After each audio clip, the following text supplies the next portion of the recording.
Hi friends, welcome back. I am DJ Montague, and today we are talking about a game called Legacy Steel and Sorcery. Now, you might know me for playing different and obscure games that you've probably never heard about, and that's something that I do pride myself on. I want to bring attention to games that aren't just the mainstream Marvel Rivals or League of Legends. That's just kind of who I am. I like to look for the next thing. I like to enjoy some of those games, don't get me wrong, but I also like to look at more indie developers and try to play stuff that has more passion behind it. So let me try and sell you on Legacy Steel and Sorcery. Let's get into it. So the first and foremost equation that I can explain to you about Legacy Steel and Sorcery is Dark Souls meets Dark and Darker. It's third person, so you have that like Elden Ring, Dark Souls vibe. You have a dodge button, and you have a stamina bar.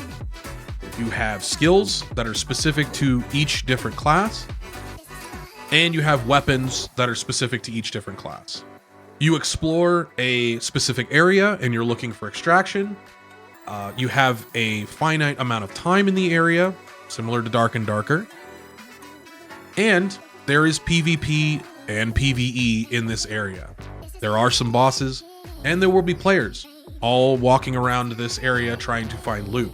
The extraction genre has grown so much and gone in many different directions, like you can check out something like Seekers of Skyvale, which is more of a MOBA style game, where you have that top-down isometric view, or something like Dungeonborn, which tried to copy Dark and Darker almost bar for bar, and had a lot of issues because they didn't really understand the waters they were jumping into, and now seems to have gone dark. As these genres grow, they got a lot of people that are trying to make a buck off of the idea of someone else, and then you also get a lot of people that are like, wow, that's a great idea. I have some ideas that I can iterate on that and probably create something a little bit different. Well, this is that. One thing you'll notice as soon as you start the game and get into your first raid is that there's a lot of verticality to the map. There's a lot more than just the I'm walking through a dungeon and I'm opening chests and killing random skeletons. There still is that to a certain extent, but there's fall damage in this game, and the mobs in general are pretty intense to fight your first time. There's directional blocking. There's also certain characters that have omnidirectional blocking. There is parrying. There's a lot to this, more than what would meet the eye initially. There's a lot more defensively that you can do with having some sort of evasion, with having directional and omnidirectional blocking, with having unblockable attacks specifically that you can see, with having unstaggerable attacks that you can see specifically, with different colors on these different characters. It's less real world, quote unquote, Mordau, Dark and Darker style. It has more flair. It has more almost like I want to say an Eastern influence, where some moves are more flashy. There are bigger attacks. It's more than just I'm swinging sword or I'm casting this specific spell, like the dark fantasy of Dark and Darker. You still get some of that vibe here, but it feels like there's a little more style to it. And that's because a lot of these devs are old Blizzard devs that created and helped cultivate what World of Warcraft is and what it became. Now, I'm not exactly sure where everyone on the team comes from, but this is my understanding of what Notorious Studios is. And it seems like with the dev vlogs and a lot of stuff that they've been trying to talk to with the audience, they've got a lot of really cool ideas that if they can implement it and if they can stick the landing on this game, I think it could be something cool. Now with Legacy, you have your 4 baseline classes. With the release into early access on February 12th, there will be a 5th added class called the Wizard. All the classes except the Rogue have 3 weapons currently. The Rogue only has 2. And the way that you really customize your character is through the gear rather than through your traits or like a skill tree or something like that. Each piece of gear, your 5 main pieces, not your accessories, the weapon, the helmet, the shoulders, the chest, and the legs will all have a passive once you get to the first tier level of gear, above gray. And then once you get to green tier, they will consistently have specific stats so that you can see the actual balance in the items that you're getting, rather than it being the mega random chance of getting a god roll on an item. While that is fun, obviously in a PvP and PvE game, that randomness dilutes the pool of what is effectively good and creates items that are just literal useless garbage. Now, there still could be that, but there's much less of it in a game like this. If you find a green piece of gear, chances are you're going to use it. If you find a blue piece of gear or a purple piece of gear, holy shit, those are really, really good items that you want to hold on to for quite a long time. They do have gems in this game now, and so you can have some sort of customization in that regard. But having a more stringent idea of what the item's capabilities are, personally, gives less randomness to every single fight that you're looking for.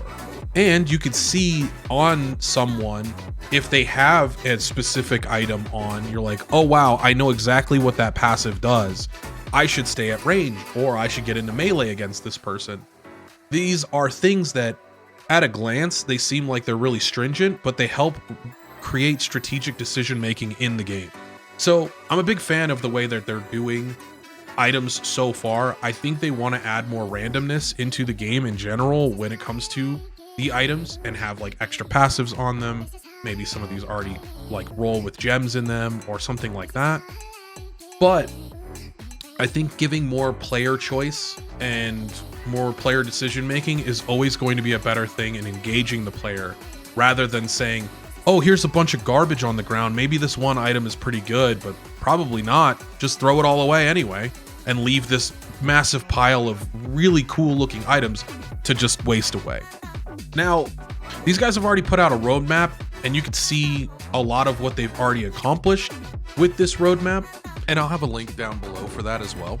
And they already have another class that they're working on as well, the Paladin. A lot of people know me from Lost Ark for being a Paladin main. That's still pretty much going to exist anyway, because I like the class. I like the righteous Paladin type of dude. Once that class comes out, you know I'll be playing. But, you know, this game has customization and playstyle with the different weapon choices and the different passives on each, which give you different skills and tons of stuff like that. I think that with the way that this game is coming along and the amount of cool things that you can do with this game, I think it has a really good chance of being something like a cult classic. Now, do I think it's going to compete for Dark and Darker right off the bat? Absolutely not.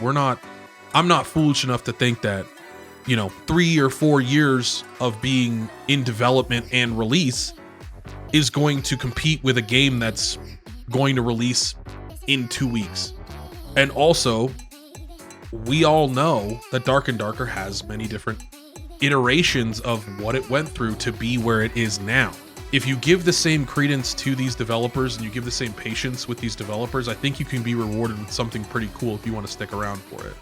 At least, you know, give it a look, because if you go check it out on someone's stream and get a real good feel for what this game actually is going to play like and look like, this might be something you might enjoy. Who knows? They've already said that they're working on a dungeon, and they've already said they're working on so much more for the game. And so I just wanted to bring some more eyes to it, maybe get some more attention to something that I think could be really, really fun. I appreciate you guys hanging out with me and letting me kind of rant on things that I'm a little more passionate about. And I hope you could check out Legacy Steel and Sorcery. This is not a sponsored video, by the way. This is just something I wanted to do because I put in about 60 hours on the last playtest and really enjoyed myself. And I want to be able to help if I can. And, you know, maybe you guys can find a game that feels like home for you. I know a lot of gamers are looking for that when it comes to a lot of PvP games. You know, people don't always find exactly what they're looking for until, you know, somebody else kind of shines a light on it. So here's my light. Thank you, friends. If you can, throw me a follow on Twitch, twitch.tv/DJ Montague. I'd really appreciate it. If you want to, you know, like, comment, subscribe, comment down below if this game interests you, or if there's games in the future that interest you that I haven't seen. We'll be checking out Legacy on day 1, February 12th. And we've got a lot lined up for different stuff. We'll still be playing Supervive. That game is something of a passion project for me. It's one of those games that I just don't feel like I ever want to put down for too long. So don't worry, I'll be sticking around there. But I wanted to give some spotlight to something that I feel like not a lot of people know about. So we'll see you in the next one.